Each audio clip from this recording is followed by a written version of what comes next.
नमस्कार। स्वागत है आपका न्यूज लॉन्चर पर। मैं हूं अशोक वानखेड़े, लेकर आया हूं आपका अपना कार्यक्रम देख श्री।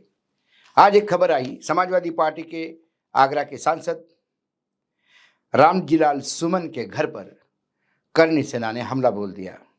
पुलिस के साथ झड़प हुई। करनी सेना के कार्यकर्ता और पुलिस भी भारी मात्रा में घायल हुई। जब इस खबर को मैंने एक से देखा तो बड़ा अजीब अजीब चीजें देखने को मिली। बात छावा पिक्चर रिलीज होने से हुई। छावा रिलीज हुई जो छत्रपति संभाजी महाराज की जीवनी पे थी। उसमें जिस हिसाब से उनकी हत्या होती है, पिक्चर देखने के बाद, उस सिनेमा देखने के बाद लोगों के बीच में औरंगजेब के खिलाफ क्रोध उमड़ रहा है। यह मैं नहीं कह रहा हूं, महाराष्ट्र के मुख्यमंत्री देवेंद्र फडणवीस का वक्तव्य है। अब उस क्रोध के चलते एक मांग उठी कि औरंगजेब की जो समाधि या उसकी जो मजार है उसे तोड़ा जाए और संभाजी महाराज की हत्या का बदला लिया जाए। जब ये मांग निकली तो तमाम एनडीए के घटक दल ये मांग करने लगे कि हाँ, औरंगजेब की कब्र तोड़ दो, औरंगजेब की कब्र तोड़ दो। मुख्यमंत्री जो एक संवैधानिक पोस्ट पे बैठे हैं, उन्होंने कहा सदन में, चाहता तो मैं भी हूं तोड़ने के लिए, लेकिन क्या करूं, वो सुरक्षित और संरक्षित स्मारक है, इसलिए मुझे नहीं तोड़ सकता। आर्कियोलॉजिकल सर्वे ऑफ इंडिया का उसको संरक्षण है। डबल इंजन की सरकार है, ऊपर एक कानून पास करके तोड़ दीजिएगा, लेकिन उस तोड़ने के मायने कई होंगे, वो भी जानते हैं। एक पक्ष महाराष्ट्र में यह है कि औरंगजेब की कब्र यहां होना यह मराठों का विजय का द्योतक है। उनके अनुसार औरंगजेब 28 साल दक्कन में रहा मराठों को खत्म करने के लिए। दक्षिण भारत के तमाम सल्तनत उन्होंने नष्ट की, लेकिन संभाजी महाराज की हत्या के बाद भी लगातार मराठे अपनी राजधानी बदलते रहे, लेकिन राज्य संभालते रहे। औरंगजेब की खजीना खाली हो गया, फौज थक गई। 28 साल बहुत बड़ा समय होता है, और उसके बीच औरंगजेब की मृत्यु हो गई। इसी भूमि में, महाराष्ट्र के भूमि में, मिट्टी में औरंगजेब मिल गया। जो मराठों का साम्राज्य में मिट्टी में मिलाने आया था, वो स्वयं मिट्टी में मिल गया। और इसका जो प्रूफ है वो उसकी कब्र है। ये कब्र हमेशा याद दिलाती रहेगी कि महाराष्ट्र मराठा साम्राज्य को कोई नहीं डुबा पाया। ये एक दूसरी लाइन है। लेकिन जब इस पे बात होती रही, औरंगजेब महाराष्ट्र से उठ के डिस्कशन दिल्ली तक आया, दिल्ली लोकसभा में हुआ, तो रामजीलाल सुमन कह रहे थे कि क्यों मुसलमानों को बार बार बाबर की औलादे कहते हैं? क्या बाबर ही मुसलमान धर्म लेके आया था क्या? लेकिन इस देश के तमाम मुसलमानों को बाबर की औलादे यदि आप कहते हो, तो फिर सारे हिंदुओं की, हिंदू जो है इस देश में, वो क्या राणा सांगा की औलाद है? और यदि वो राणा सांगा की औलाद है, आक्रांता बाबर की औलाद यहाँ के मुसलमान, तो फिर गद्दार राणा सांगा के औलादे सारे हिंदू। राणा सांगा को जैसा ही गद्दार कहा, लोकसभा में हंगामा हो गया। राजस्थान में गांव गांव में आवाज उठने लगी। और उसके बाद करनी सेना, जो अपने आप को राजपूत समाज के कस्टोडियन समझते हैं, स्वयंभू, उन्होंने आज रामजीलाल सुमन के घर पे हमला बोल दिया। रामजीलाल सुमन का यह दावा है, उनके अनुसार बाबर को भारत में राणा सांगा ने बुलाया था। इब्राहिम लोदी दिल्ली में राज कर रहा था। इब्राहिम लोदी से लड़ने के लिए बाबर को राणा सांगा ने न्योता दिया, बुलाया, इनवाइट किया, इसलिए वो गद्दार है। लेकिन इतिहास ये भी बताता है कि राणा सांगा ने बाबर को भी हराया था, बाबर भी लड़ाए थे, क्योंकि उस समय लड़ाई हिंदू मुसलमानों की नहीं होती थी। उस समय दो शासकों के बीच में लड़ाई होती थी, तीसरा कोई भी जाता था। जिस औरंगजेब की बात करते हैं, जिस मुगल साम्राज्य की बात करते हैं, मुगलों ने जब छत्रपति शिवाजी महाराज को पे ऊपर सबसे बड़ी फौज भेजी थी, तो उसका नेतृत्व जो कर रहे थे वो राजपूत राजा थे, मान सिंह।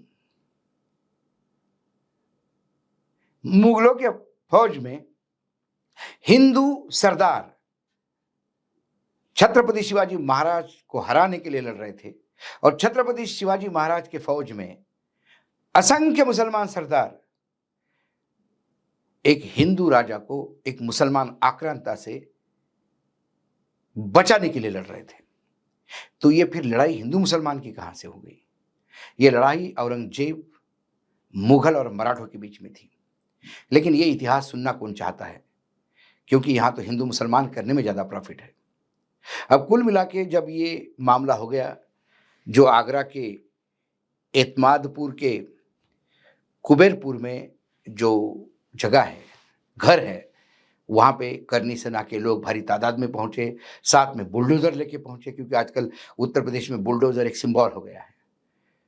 लेकिन फिर पुलिस ने पूरे पहले हाईवे जाम करने का प्रयास किया, वहां भारी तादाद में पुलिस आ गई, तो वो नहीं कर पाए। तो फिर उसके बाद वो रामजी लाल सुमन के घर पे हमला बोल दिया, वहाँ घर पे थोड़ी तोड़फोड़ भी की, लेकिन फिर पुलिस वालों ने पूरा बल निकाल के अच्छा लाठीचार्ज किया, लेकिन घायल हो गए। उसके बाद जब अलग अलग जगह से रिएक्शन आए, खासकर जो डिम्पल यादव जी जो है, अखिलेश यादव की पत्नी, सर्व समाजवादी पार्टी की सांसद है, उन्होंने संसद के बाहर पत्रकारों से बात करते हुए कहा कि जहाँ रास्ते पे बम फूट रहे हो, लड़कियां सुरक्षित नहीं हो, सांसद सुरक्षित नहीं है, उसके घर सुरक्षित नहीं है, ये कौन सा राज है? क्या सरकार इसको बढ़ावा दे रही है? तो फिर ये राम राज्य कहाँ से हो गया, सुशासन कहाँ से हो गया? कानून व्यवस्था तो यूपी में है ही नहीं। लेकिन सबसे ज्यादा भड़के अखिलेश यादव ने कहा कि क्या मुख्यमंत्री जी का प्रभाव क्षेत्र दिन ब दिन घट रहा है? क्या आउटगोइंग सीएम को कोई नहीं सुन रहा है? अगर वो अभी भी मुख्यमंत्री है तो कार्यवाही करे, दोषियों को आर्टिफिशियल इंटेलिजेंस के पहचान कर दंडित करे, नहीं तो मान लिया जाएगा कि पीडीए सांसद के खिलाफ ये सब उनके अनुमति से हुआ। आगे उन्होंने कहा कि जिले में मुख्यमंत्री की उपस्थित रहते हुए यदि एक दलित सांसद के घर में तोड़फोड़ की जाती है तो फिर जीरो टॉलरेंस हम किसको कहते हैं? जीरो टॉलरेंस तो कुछ होना ही नहीं चाहिए। और अखिलेश के इस बयान के बाद भाजपा भी आक्रामक हो गई। एक तो आउटगोइंग बोलने से भाजपा का एक धड़ा मन ही मन में खुश हो गया, क्योंकि भाजपा में उत्तर प्रदेश में एक धड़ा लगातार इसके लिए काम कर रहा है, दिल्ली के इशारे पे, कि योगी बाबा अब मुख्यमंत्री पद से उतरे।